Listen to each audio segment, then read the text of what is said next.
जिंदगी एक सफर है सुहाना, कौन कब कहाँ देगी किसने जाना।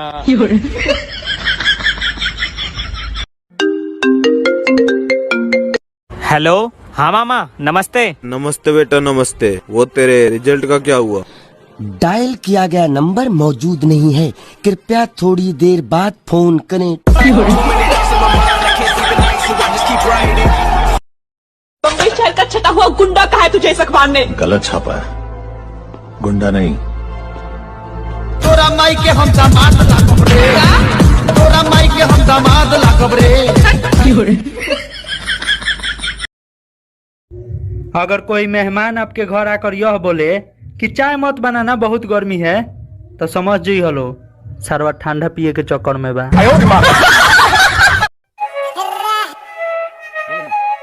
हो लल्ला लल्ला ले ला ला ला ला ला ला ले ला ला ला ला ला ला ले ला ला ला।